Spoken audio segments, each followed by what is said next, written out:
everybody.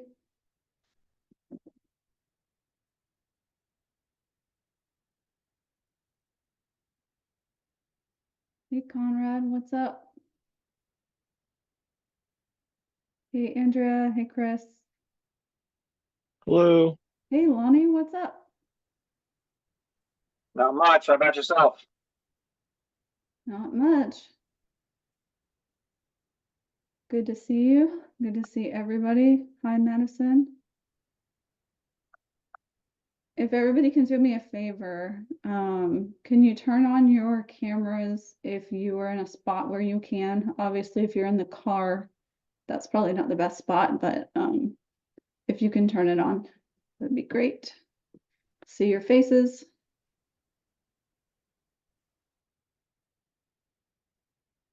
How's everybody's week gone? I guess it's only Tuesday, but sometimes Tuesdays feel like a longer day.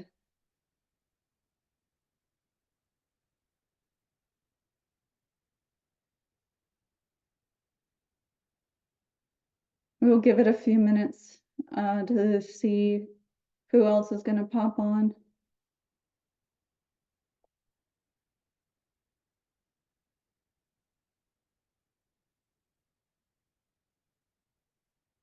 Who attended part 1 of building a relationship-based business? Who all was here for that? You can either raise your hand or pop it in the chat.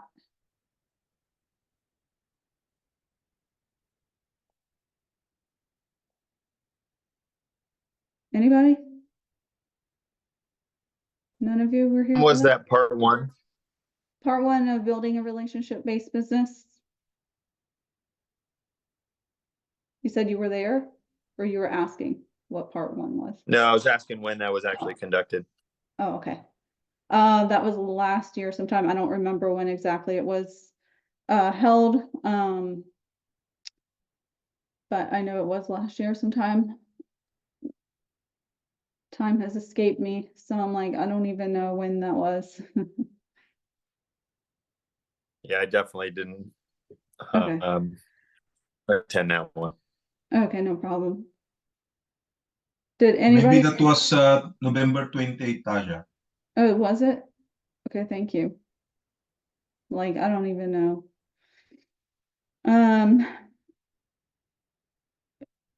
So we don't have anybody that was here for that one? Are we sure?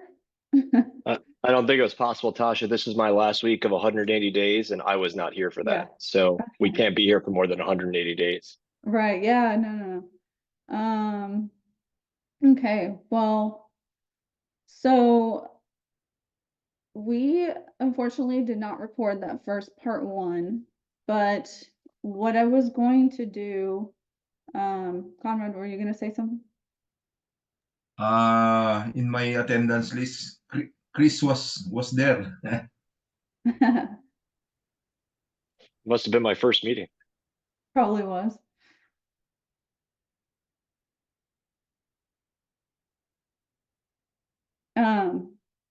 But anyways, since we have a lot of you on that did not or did not attend it, or didn't start your Scobers program yet, I'm kind of going to do obviously you're not getting it the same chat because since I can't go back to it, I can't recall all that was said on there, but what I did want to do was, sorry, let me go pause my notifications so that way I don't get distracted.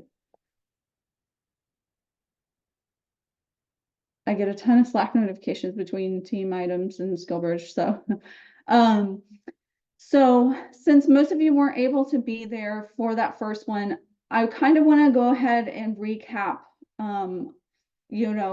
that first part, even though I don't necessarily remember everything that was on that. So I'm kind of going to go through how David and I built our business. And so I'm kind of going to go through the whole thing pretty much again. I know that I was trying to get through it in 30 minutes last time, but maybe I can get through it by 3 o'clock. Who knows, maybe I'll finish sooner.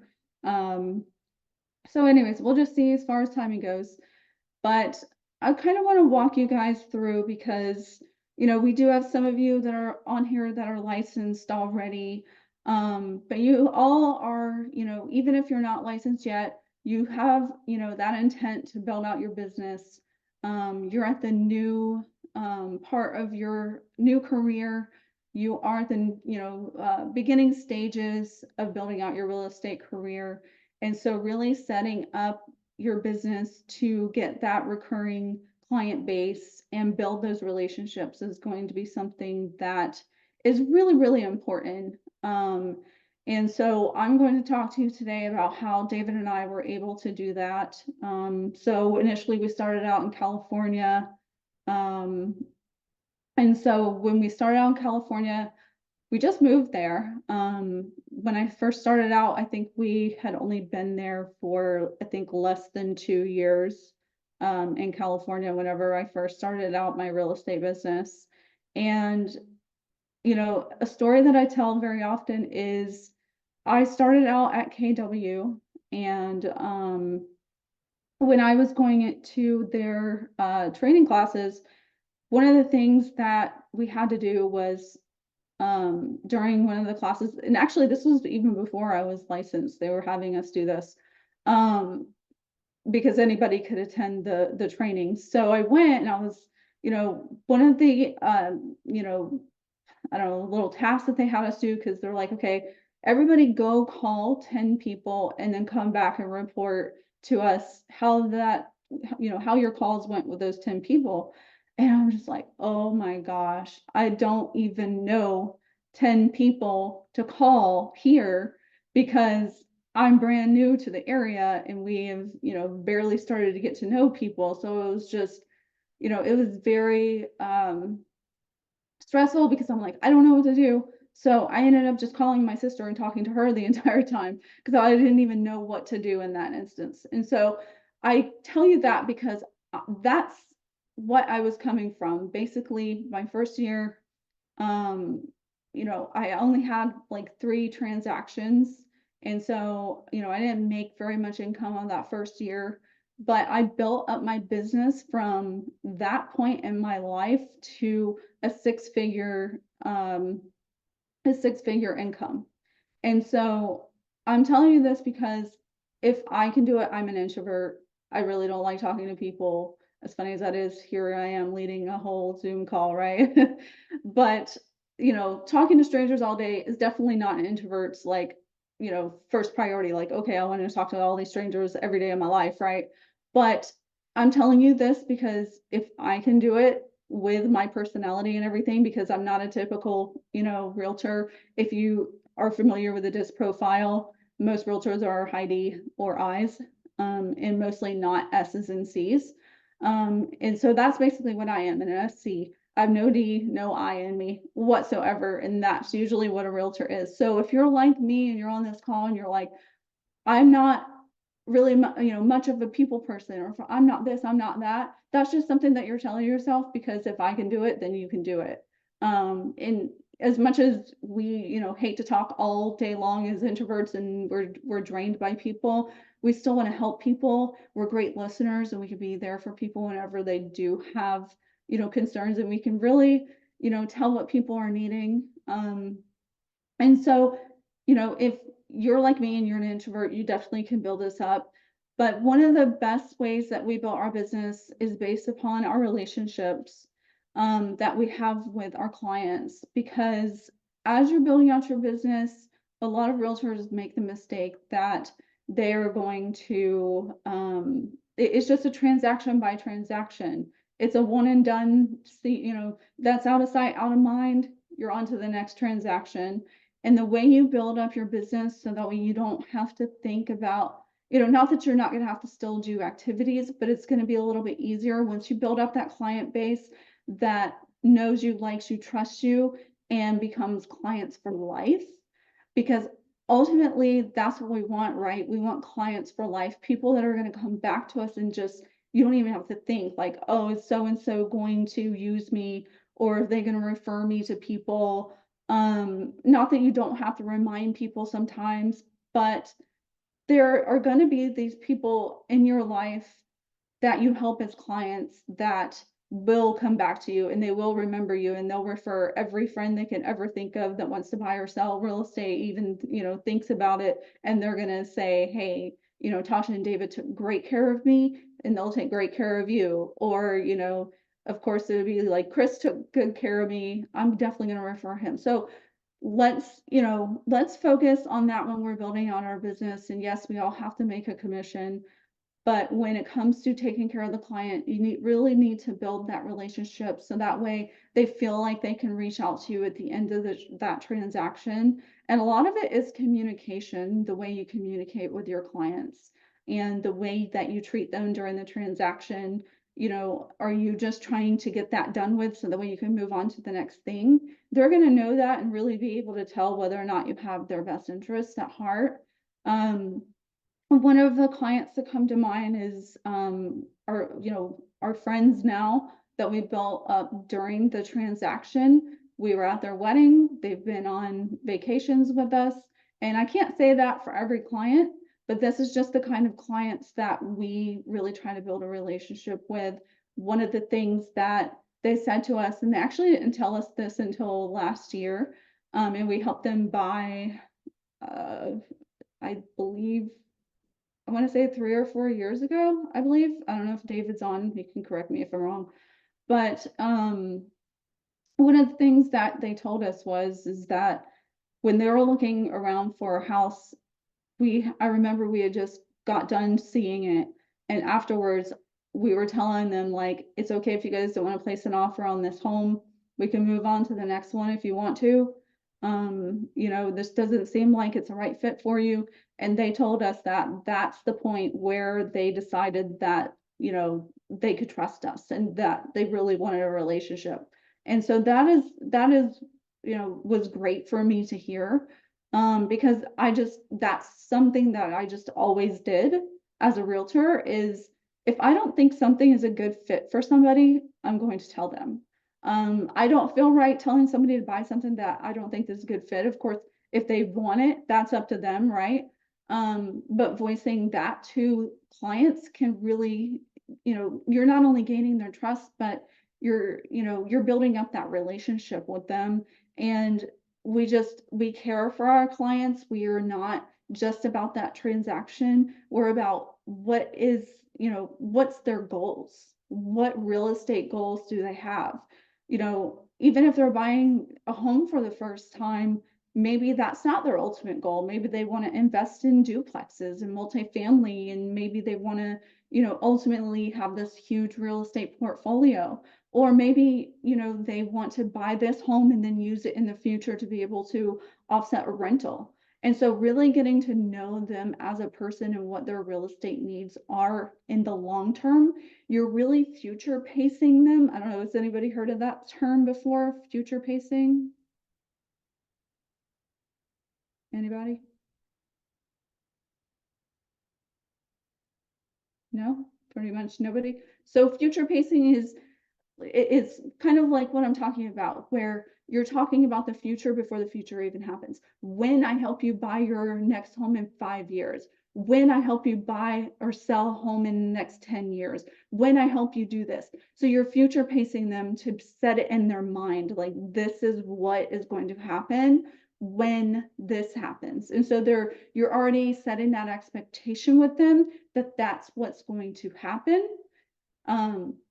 Which in turn helps you with them. And then you're not just, you're setting their mind on, oh, okay, when I sell my home in 5-10 years, I'm definitely going to come back to Andrea, because Andrea was talking about when she sells my home. And you can even, do, like, if I sell your home in this amount of time, I could give you a better commission rate or whatever. But that's, besides the point. That's something you can do, like, on your own.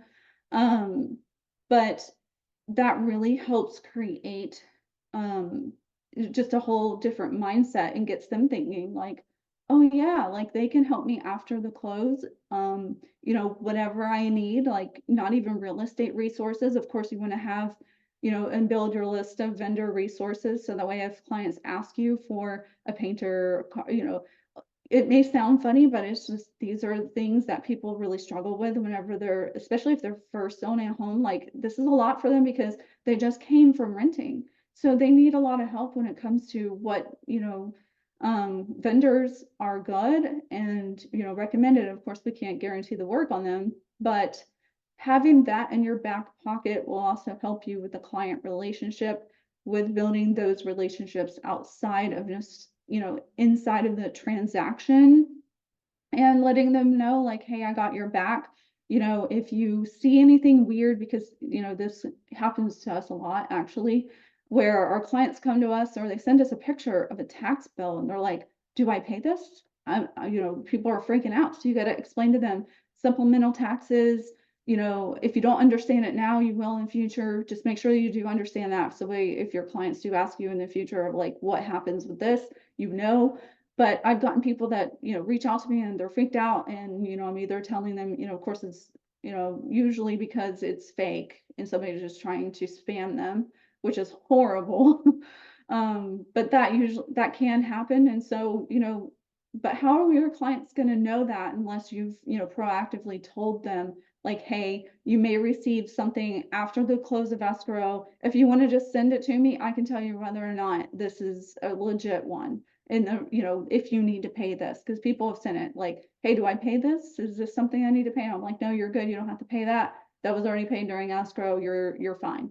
So letting them know, like, they can come to you after the close of the transaction, because a lot of realtors are like, okay, don't bother me after I'm done with the transaction. And it's like, why would you ever do that? That's a person that closed a transaction with you. At one point, they trusted you, and for the most part, hopefully already like you, right? What, otherwise, why did they do a transaction with you? So, you can, leverage that in order to get referrals and, get them coming back to you and thinking of you every time somebody says, oh, I need a realtor. They're thinking of like, oh, I know so and so. And a part of the reason, or part of how you can do that, is just by being friends with somebody. How great is it to just have people in your corner and they're going to recommend you or refer you because you took great care of them. You not only took great care of them, but they're now your friend. Like, they can call up Clark and they're going to talk to Clark and, about like their baby that they're going to have, or whatever the life situation is, or like they're going through something. They're calling Clark because Clark is their friend. He happens to be their realtor too.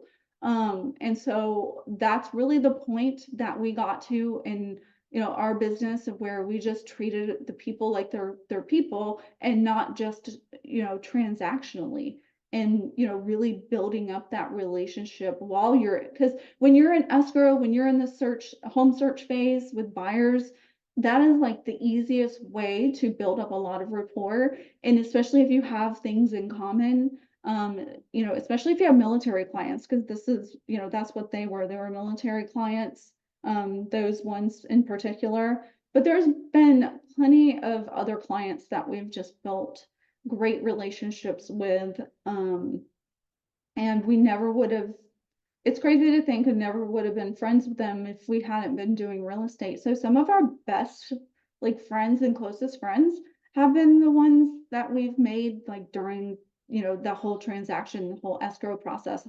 Escrow process is like 30 days. If you're in a different state, it might be called title instead. But that's not the point. But that's, you're really working closely with a person. Sometimes you're talking to them every single day. And so I don't know about most of you, but I don't even talk to most of my friends every single day. I don't even talk to my family every single day. The only person I talk to every single day is David. And so, when you're talking to somebody every day, it's kind of hard not to like feel like you have this close relationship. And I would always, at the close of escrow, I'm just like, well, where did my friend go? I don't get to talk to my friend every day anymore. And so it was kind of, it wasn't like that with everybody, like I said, but I feel like we built up a good amount of friendships just based on the transaction and trying to find them a home. Because they knew that we had their best interests at heart. We really, we really let them know that we care about them by being honest with them, by, just having that relationship. I don't even know how to explain it other than just having, that relationship with the client. And you're you're being honest with them throughout the whole process. You're, talking to them about their kids, you're talking to them about their other interests. It's okay, guys, to talk about other things, with people, outside of clients, like, yeah, you're, maybe you're talking to them about, the repair request, but then you're also like, how was your day? Like, what else is happening? Like, I'm not great at small talk, but, I will definitely try to figure out if there's some other way that we can connect during that transaction that is not only real estate related. So, if you know that they're going through like a promotion or they're going through some issue at their job, like, hey, how is that going? What happened with that the other day? And just pick up on the small things that people say. And I feel like I'm pretty good at this, though I have a horrible memory sometimes, but I'm pretty good at picking up on some things that people say and like, oh, I gotta go drop off my kid at school, they didn't have a very good day. The next time you see them, that should be the first thing that you should ask them. What happened with your kid the other day? Was everything okay? What happened with that? Instead of the first thing that, coming out of your mouth is something about the property or something about it, escrow or transaction. That's really how you're going to build up that relationship and,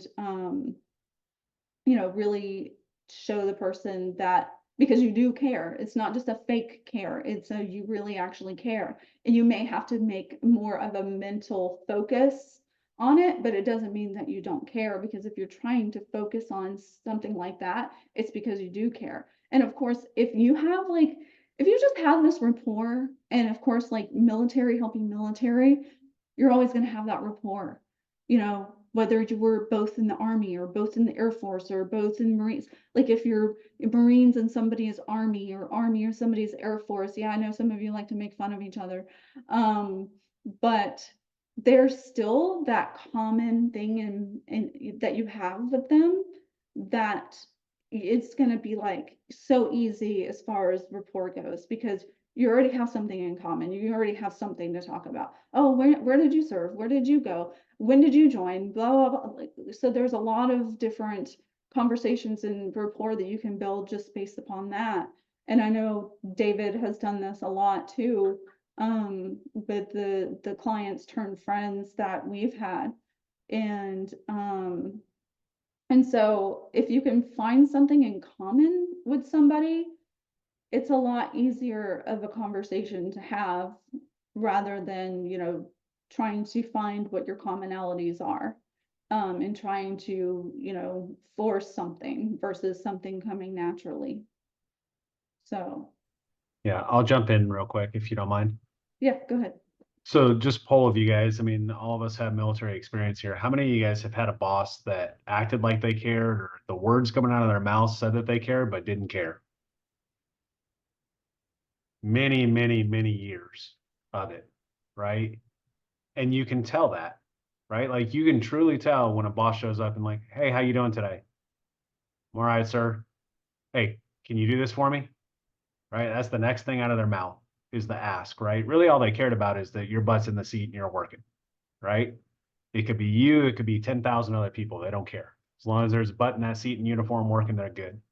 So, with your clients, obviously it should be a different approach, right? Again, like Tasha was talking about, it's truly about caring about what their needs are. And it starts with real estate, obviously. That's what they're coming to you for, right? As far as what their needs are there. But it's that true care in the real estate realm definitely transfers to other aspects. Like Tasha was saying, like when they mentioned, hey, had a horrible morning this morning. Sorry, I was late for showings or, whatever it was, key off of that, right? Like that's someone that cares.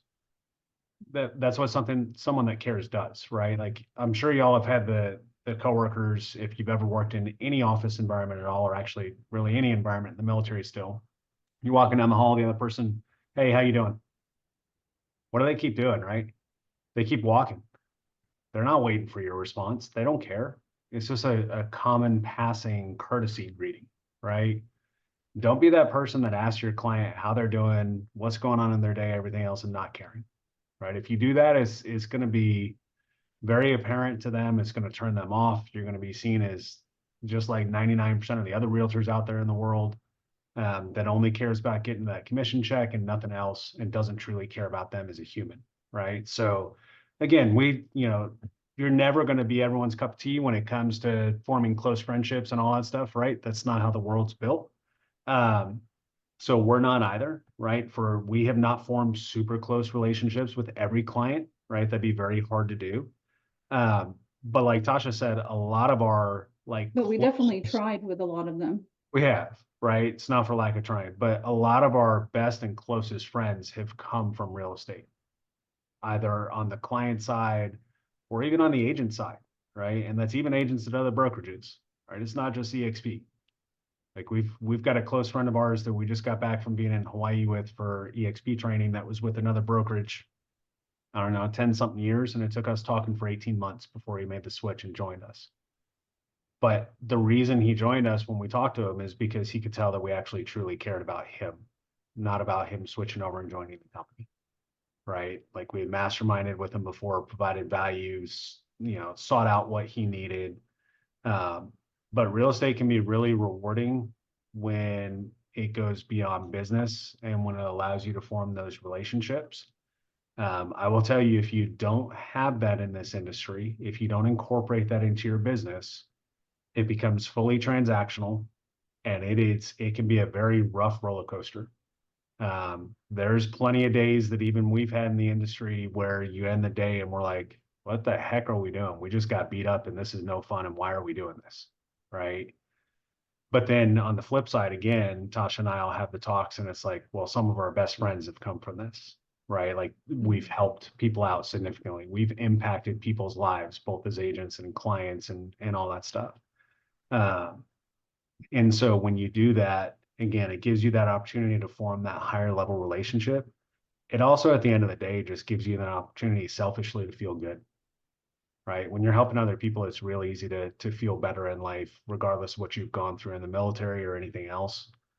We've all got our various baggage that we bring with us. And it's easier that baggage becomes, I think, a little bit lighter as you're making a positive impact on the world. So, we've had a heavy focus on, the relationship building side. We try to do the same thing with our agents on our team, right? It's very much caring about the people that we're working with. It's not just a numbers game. There's people behind everything. And that comes to the house too, when you guys are helping people with the house. If you guys have seen the stats, owning a home is one of the biggest enablers to building wealth in the US, right? If you guys have seen all the stats that go around the wealth disparity between those that own and those that rent. So, we take it as a very serious obligation. But again, you can have fun with it. You can create great relationships out of it. You just have to approach it the right way. So back to you, Tasha. Okay, thanks. Yeah.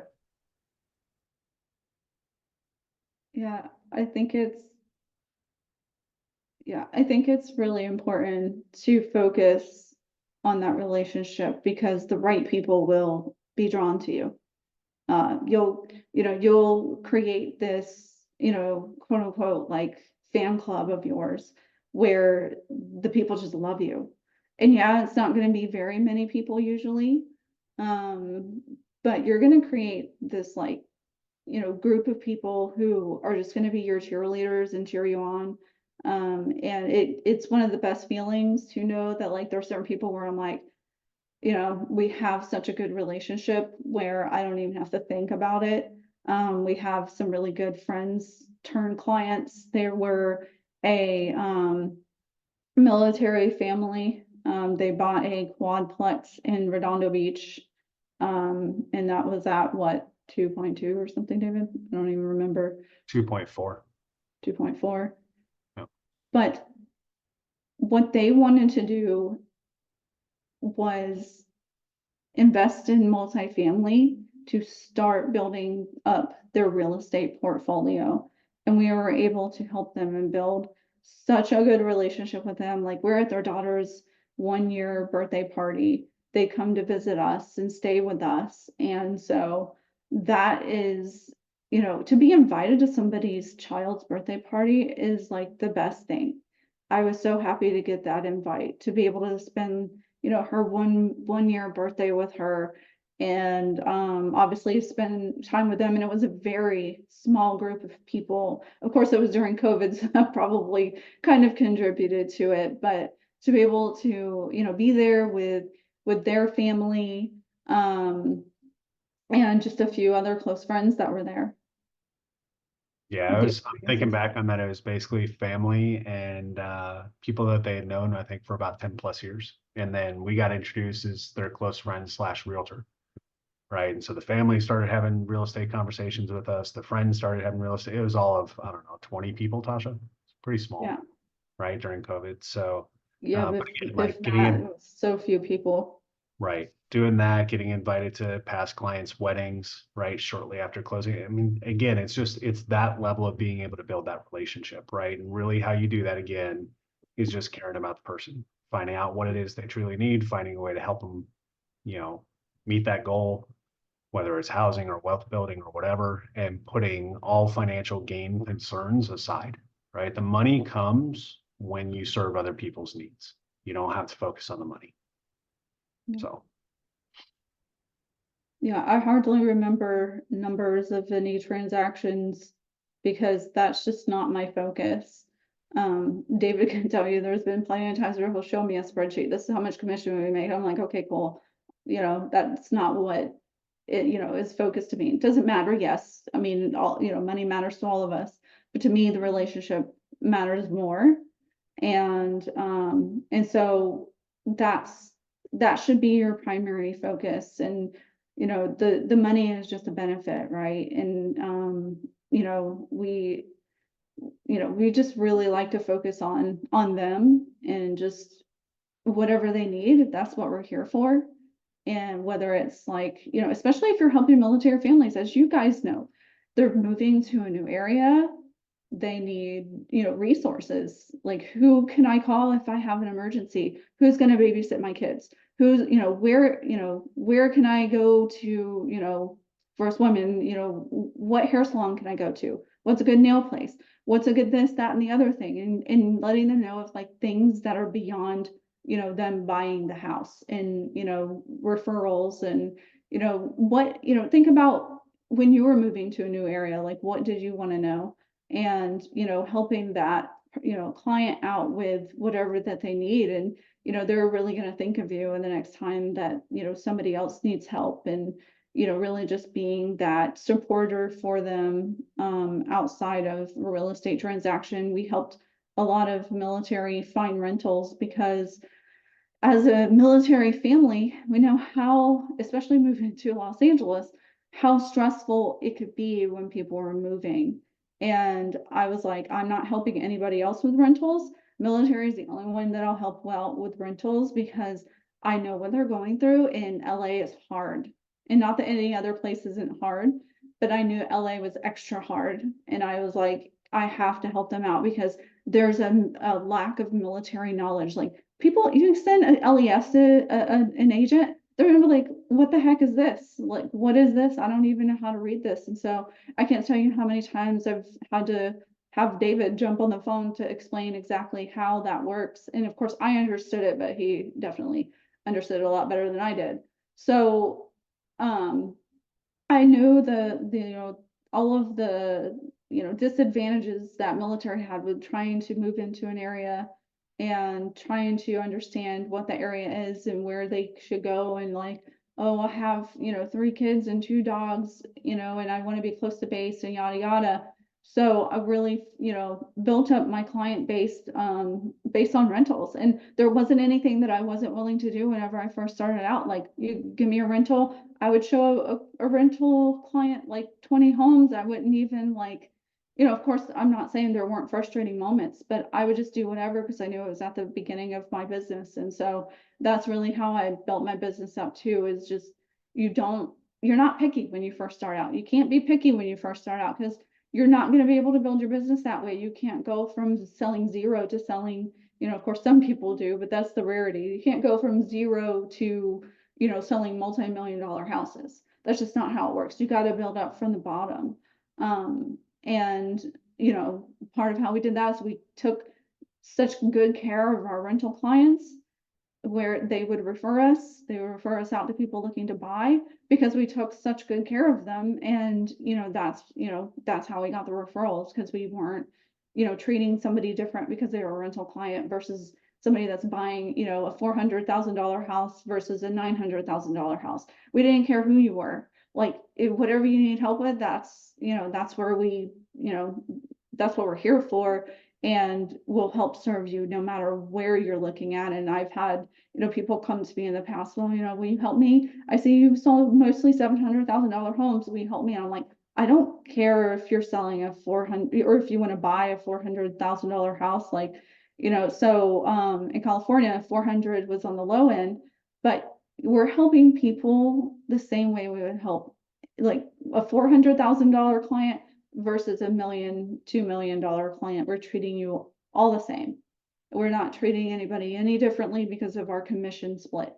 The client has nothing to do with our commission split. The way you take care of them should have nothing to do with the commission split. Like, oh, I'm only making 2K on this. Great. Treat that client perfectly so that way they'll refer other people to you. That's how you make up for that commission split difference. Yeah, it sucks, but it's not on the client. It's not their fault that you get paid a measly commission if that's the case. You know, 4K commission, a 10K commission, like it shouldn't matter. Like you should you know, treat those clients the same way that you would treat any other client. And, you know, I've heard people have those different experiences. Well, my realtor didn't treat me great because of, you know, I bought in this smaller price. I don't care. Like, I don't want to, you know, what I care about is the person. I don't care about how much, you know, commission, you know, is made on the other side. So, and I think that really translated into what my clients were feeling and what, you know, people were feeling whenever I, you know, was trying to help them. Like, yeah, so just treating them as human beings and not as, you know, oh, you're a 2K client, you're a 10K client, because really there should be no difference. Yeah, you make less commission, but you know, I've helped anybody that's looking to help to you know, that needs my help, whether it's rental or buy or sell, however much. Obviously, like I said, for rental clients, I would only help military. But other than that, because I only like to help military because of being a military family ourselves and knowing the struggles. And then I felt like it was just it was easier because I helped them and I knew what situation that they were in. But anyways, David, did you have any other contributions to this? I know I had slides that I have made for this whole thing, but I felt like I do better when I'm not trying to go off of slides and I'm just thinking of stuff that comes naturally to me after being in the business for 8+ years and just knowing how we built our business up. And I don't think slides can really translate that into just me going off the cuff with stuff that we just know and we do all the time. And, you know, I just want to make sure that, you know, we can verbalize that to you so that way, if you want to build the same sort of business, which we all should, you know, want to build that same sort of business, you can do the same thing that I did and that we did. Yeah, so I would just say the other thing too is if you truly care about them, right, the caring doesn't stop when the deal closes, right? And you prove that through your actions. And so when there's no money on the line, are you willing to show up and help even if it's an inconvenience to you, right? And we've had this situation numerous times where either a client moves in, a leak happens, or they need assistance with something, they need a vendor, whatever it is. Like, One of our clients, literally, the husband was out of town for military training. They had a leak in their unit and they needed help moving everything with a young child. They needed help moving everything to get it away from where all the water was to help save money on how much the repair was going to cost. And so we ended up volunteering to go over, Tasha and I, on the weekend and started out our day fairly early, helping them move stuff. And then 2 of our team members came as well and helped, right? With no expectation of anything. But again, it was just that support after the transaction, continuing to help out. If they call up, other people call up, hey, I need a vendor for this, or can you, connect me with a tax person, or this happened in the house. What do you think we should do? All that type of stuff. Having their best interest in mind. And then we've had other calls, for example, like how many of you can say that if you had someone call you about a listing that you would honestly tell them, if you looked at the numbers, don't list, it's not the right time, when that's going to cost you money, right? Been there, done that numerous times, right? When you look at the scenario and you're like, either A, the market timing's not right, which was a few of them, especially with last year and where rates were going and everything else, as far as reduced number of buyers in the field. Or, one recently was a military client evaluating his sell versus, rent out options for his current condo. And so it's walking through those. And again, from an unbiased perspective, giving them your professional opinion, whether or not that makes you any money, right? And that served us over time, because you'll get those people. To Tasha's point about renters didn't help us build our business from the sense of the income that we made helping renters, right? Every state's different, but in most states, you don't make a lot of money helping a renter, right? And California is no different. I think our typical commission check on a rental was $1,000 to $2,000, something like that. So it's not very much at all in the grand scheme of things with real estate commissions. But where that paid dividends for us is several of those renters either became buyers themselves down the line and came back to us because of how we helped them when there was literally very little money in it for us. Or when other military folks moved within their unit, we were the first person that they recommended, right? And so those military buyers are now coming to us from the renter because of what good care we took of them when there wasn't much money on the line. So again, your clients are smart, right? They're going to be able to sense whether you're doing it for the money or you're doing it because you care. Obviously, everyone works to get paid, right? Like no one's expecting you to do this volunteer. Outside of SkillBridge, obviously, since you can't get paid while you're in, right? But no one's expecting you to do a year of real estate and not make any money. This is not a volunteer or a charity, but at the same time, money just can't be the sole focus or the primary focus, right? It comes off very apparent to clients when it is. They're gonna know. What's that? They're gonna know. They're gonna know your Yeah. intentions. They're gonna Yeah. seek it. They're gonna smell it on you, and they're gonna be like, this dude or this lady, like that's all they want is just to make this commission. They're gonna know because you're a salesy salesperson, right? And just don't be a salesy salesperson. Be Yeah. anti-sales. Even though we're all in sales, you have to be anti-salesperson. And I say that in the sense of like, don't be pushing stuff down people's throat. Like, hey, if this offer's due at 1 p.m. and it's 8 a.m., then obviously there's a push just because that's the deadline. But if that person really doesn't want to buy this home, you're not pushing that on them. Yeah. You're providing facts, not opinions.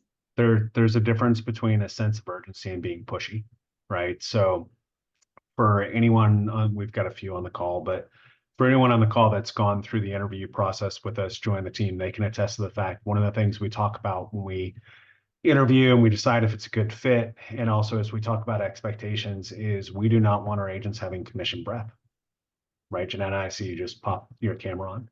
So, she's heard it. Clark, I'm sure you heard it from us when we're going through it. Andrea, commission breath, I liken to like when you walk into a car dealer, you know what you're getting with the used car salesman or with car salesman, right? And it's typically not fun. It's not pleasant. Like, who wants to run away whenever you pull up to us, like Toyota or something, and you see a salesman, you're like, oh my gosh, here we go. You show up just to look around, or you show up for service and you got 20 salespeople that, jump on you, right? So that's what we strive to avoid within, our team. Our tagline is actually turning transactions into lifelong relationships. And that's how we look at it. This is meant to be a lifelong endeavor, supporting the families that we're entrusted to help them with their housing needs. It's a critical decision that people make. It's one of the largest financial decisions, if not the largest, that they'll ever make in their life. And it's also probably one of the most impactful things when it comes to quality of life, when they're deciding where to live, for kids' school, for commute times, for just everything. And so they're entrusting us as realtors, as professionals within the field with that. So we have to take that seriously. And if you do, you'll build that relationship.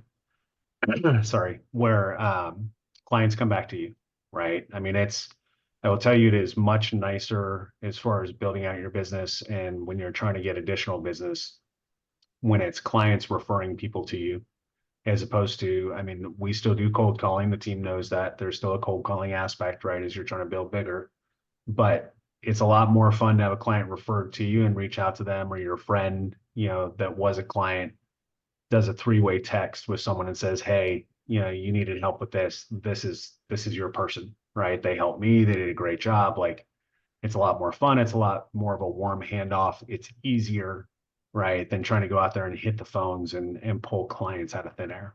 So that's how we've built the majority of our business. And I think it's been, really successful for us. I know a lot of other agents that have done it very successfully as well, that basically do just by referral only. And that is an option as you build out your business. If you can get to that point, you can, even get to the point where you're like, unless you come as a referral from a past client, sorry, like, those are the only people I help, right? I'm busy enough helping those. I don't need to go out and do cold calls or, knock doors or whatever. Like, who It would takes love quite a to bit to build get their there. business that way? Yep. Yep.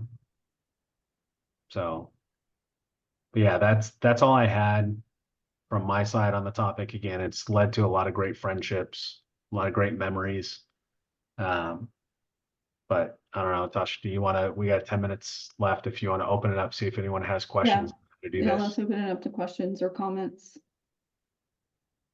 Janetta, you unmuted yourself. Did you have anything that you wanted to contribute and say, or? Well, first of all, I apologize for looking so bad because I'm just getting in from the gym. Y'all know I go to the gym every day. You're putting in work, Okay, showing you're up, here. so That's all that matters. show up as you are. I literally ate my food while I was talking with Caleb and haven't even hopped in the shower yet, but that's all just part of it. But I would kind of caveat off of what Tasha stated in regards to the rental clients. So I retired March 2022 and got my license a few weeks later. So the whole year of 2022, I only dealt with rental clients. Honestly, I wasn't really ready for a client, although I thought I was ready for a buyer or a seller. The rental clients kind of gave me the knowledge and the confidence that I needed for my first buyer client and for my first selling client. So for 2022, I had 5 rental clients. 2023, I had six regular clients. 5 of them were buyers and 1 of them was a seller. And I could not have done what I did for my buyer clients or my seller client if I had not have quote unquote practiced with the rental clients. And I learned how to put a offer together and put it into SkySlope and did the transaction from start to finish. And then that way, all of those things led up to the confidence, me building my confidence for when I got a client. And I don't turn those clients away now. If they come to me through a referral or just happenstance, I take care of them. I don't turn them away. Even though they don't really pay a lot in commissions, I think the highest commission I got off of a rental client was $600. That didn't count all of the gas that I spent going to and from showing them homes. But I received 3 referral clients from each one of those rental clients. Some bought, some didn't. Some are in my follow-up boss as a lead that I follow up with from time to time. They've referred me to other people that's moving to the area or moving from the area. So like David said, don't chase the commission, because it's twofold. If you go and get your hair done, or you go and buy a car, or you go anywhere and you have outstanding service, you're going to refer that person to 10 people, 20 people, everybody, you're going to refer them. So don't shy away from the rental clients, and because they are a proof source of your character. And then of course, don't chase the commissions, because sometimes it's not about the commission, it's about that wholehearted help that you're giving somebody. Yeah. And I would say, especially within our military community, right? Like people talk. And so if you're providing the right service to folks, that word spreads. Also, if you're providing bad service or you're just chasing after the dollar, that word spreads too, right? And so one of the things that I took really big pride in, and this was, I don't know, a couple of years ago, Tasha, with Michael. But we had a client come to us, had the buyer call, right? And I asked him on the call, because I like to know typically where our clients are coming, like how they found out about us. Was it a Google search? Was it a referral? Whatever. Because people that are referring you don't necessarily tell you that they're referring, right? And I don't even remember the name. I don't think he gave me the name actually. But I asked him, how he found out about us. And he's like, well, I had your name written down in, I was in acquisitions. He was an acquisition guy. He's like, I had your name written down in my green government notebook in the margin. And it was, if I get orders to LA, reach out to the Gwilts. And I was like, who gave you that info? Do you remember? Honestly, I don't remember. He didn't have the name, whatever. But it was someone that had told him like 3 years prior while he was at Hanscom. Wow. And he kept it in his notebook. And when he got orders and he ended up getting LA, he made one call to us. We had a buyer consult, started looking for homes, and he ended up closing on his home, I think 2 months later. So and then we stayed in touch afterwards, and we helped Yep. him rent out his place. Right. Yeah. And again, that was one of those where we looked at stuff. We gave him the pros and cons of selling versus keeping it to rent with California landlord tenant laws. And he made the choice to keep it, right? At least for short term for a little while and see how that goes. And then ask for our help to rent it out for him, which we gladly did. So, and we've had a bunch of clients that we've helped buy properties in California that have kept them as like the cornerstone of their real estate portfolio that they're building.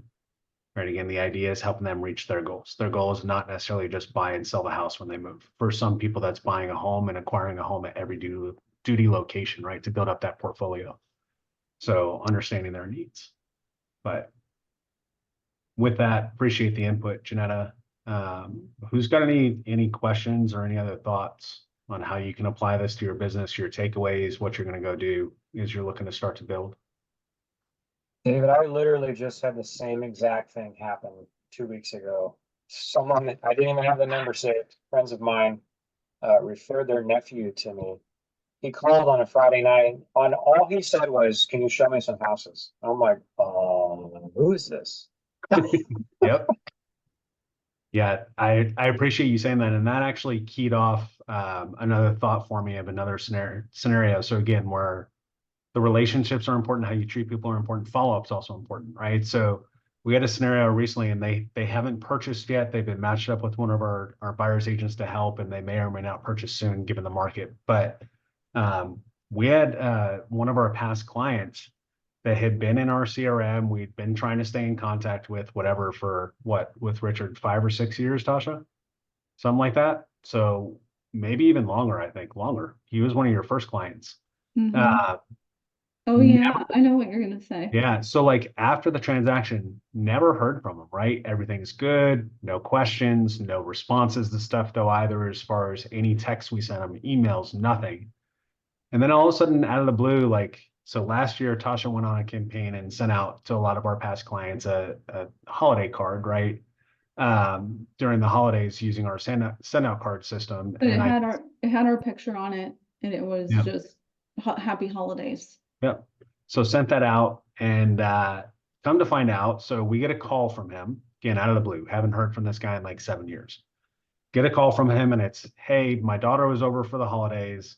There's a home down the street that's on the market. Don't know if she can qualify or not, but they have some interest because, family may be expanding soon, all that type of stuff. You took such great care of me. Would you please help my daughter? Right? Was the wording that he used. This is from like 7 years ago. We haven't heard from the guy since we closed, even though we tried, right? And then in talking with the daughter, as we had the buyer consult and everything else, she's like, oh yeah, I went over to his house for the holidays, this and that. And I saw a card on the counter and was like, who's that? And what was his response, Tasha? It was just, oh I was yeah, like, oh, it's my realtor. And she Yeah, was that- like, yeah. what kind of realtor still sends out holiday cards? She was like impressed by it, is what she Yeah. said. Something So to that- that effect anyways. The I can't good remember one. exactly what she said, but A Right. good one. Good one that follows up, right? So, and on that note, I mean, I don't know if you guys have looked at the NAR statistics. Whenever they send out the books each year, you should look at them. They're helpful and give you some insight as to like the median age of buyers and the different generations, what percentage of them are coming in the buyer pool, that type of stuff. But it also identifies, stats like average number of home sales per realtor. And it identifies as well, they typically do like happiness, it's a sampling, but like how many people were happy with their realtor that they bought with. And the stat is somewhere around like 88%. And then they do a survey out of the people that sold that year, how many sold with the realtor that they bought with?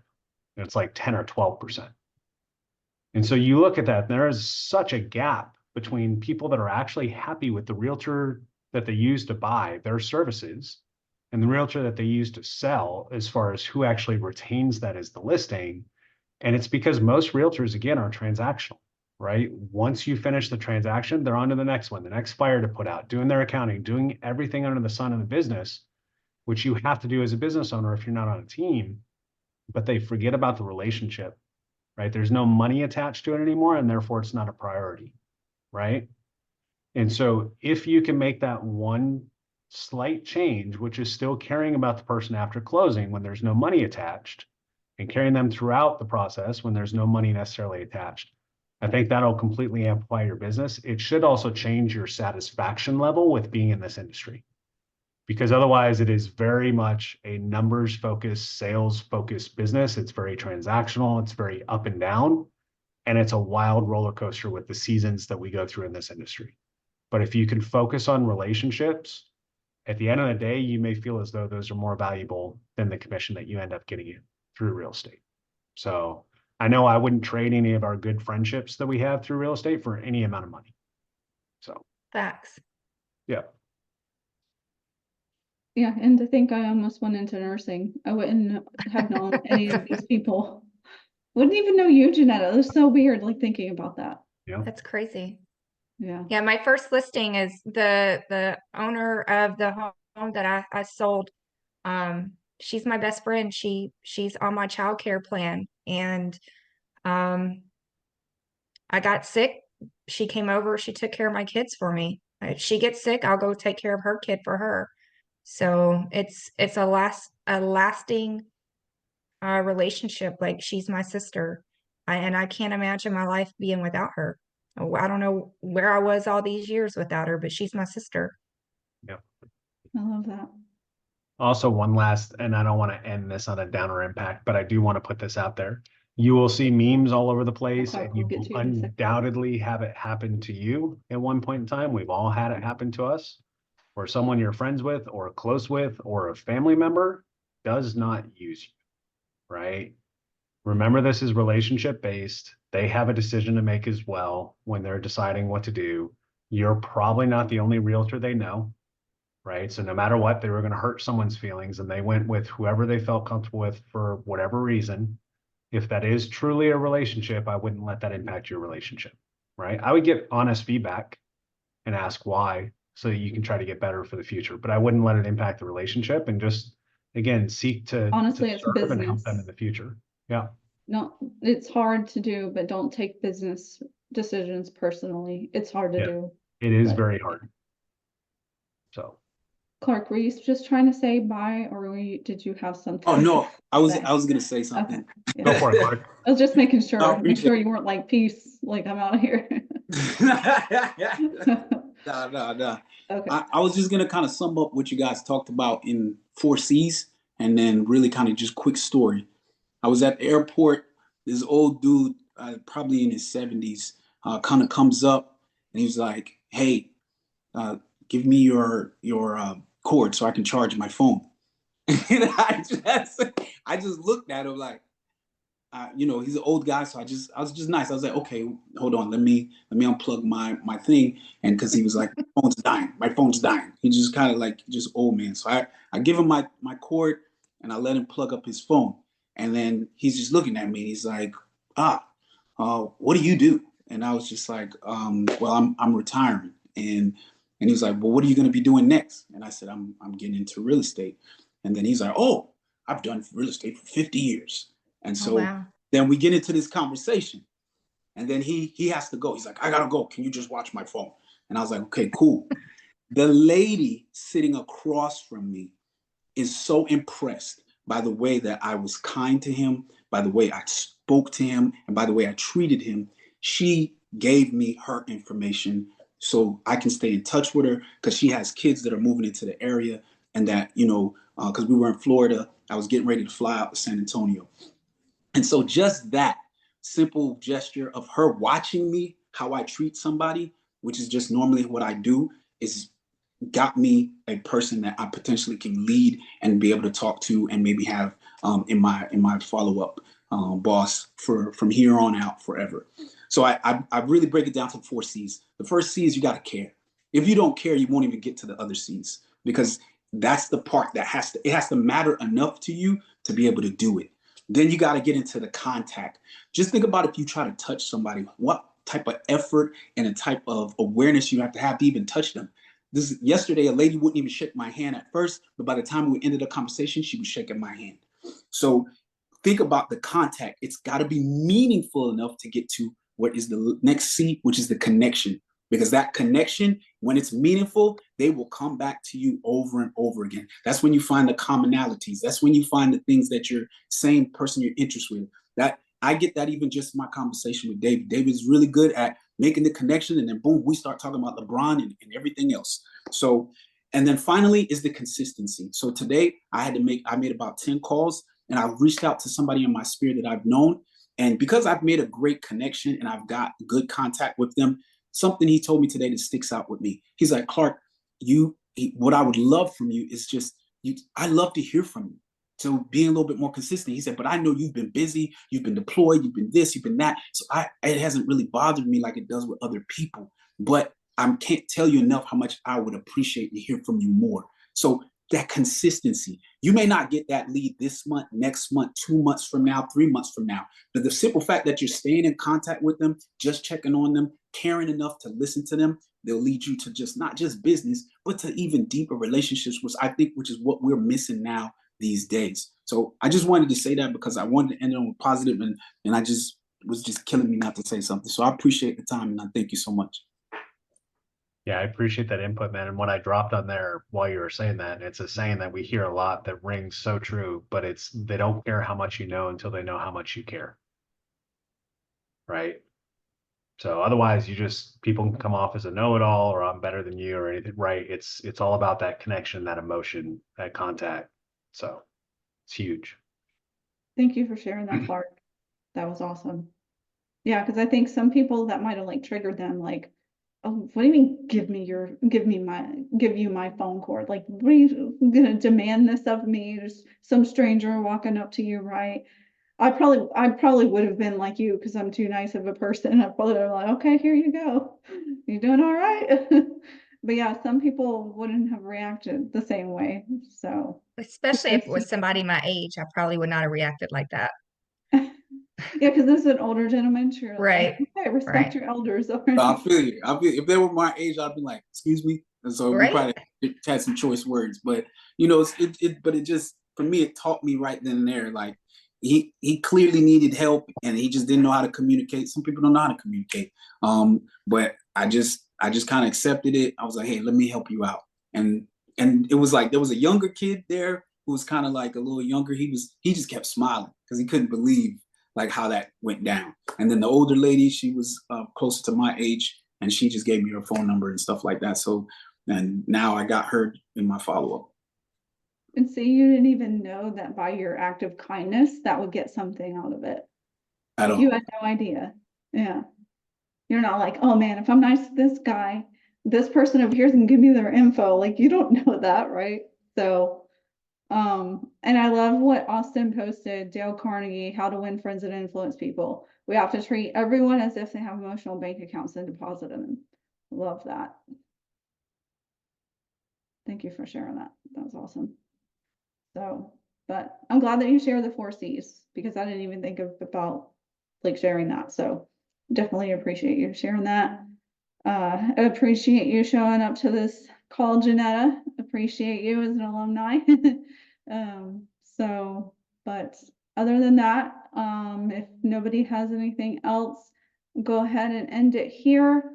And if you guys can believe it, we're going to be into March on the next meeting. So year's going by fast. So do you have anything else for them, David? No, I would just say stay at it, you know, keep pushing. Next time I see you guys on one of these things, I will be retired from the military finally. So looking forward to that. Y'all will be at your separation or retirement soon too, as you finish out our program. So I know for most of us, it's been a long time coming and it's a long process to go through when we get here. And sometimes the treatment's not the best at the very end, but you know, the Yeah. process, it's the big government, right? As you go through those bureaucratic processes on the way out, it's not really too concerned about that typically. So If it's we been could all do interesting. something real quick, if everybody knows how to do this, go down to the bar with the reactions. Uh-oh. Let's celebrate David's 22 Oh, years jeez. by doing the little party symbol. Too bad we don't have actual poppers to throw I up know, and make right? noise. So, but yeah, it's been a long time coming. Looking forward to the joining the DD 214 club and see you guys in that club soon. So, All right. Thanks, everybody. See ya. bye guys. Hey, Clark, don't know if you want to stay on. I was just about to ask you that. Yeah. Did you? I was just about to say that.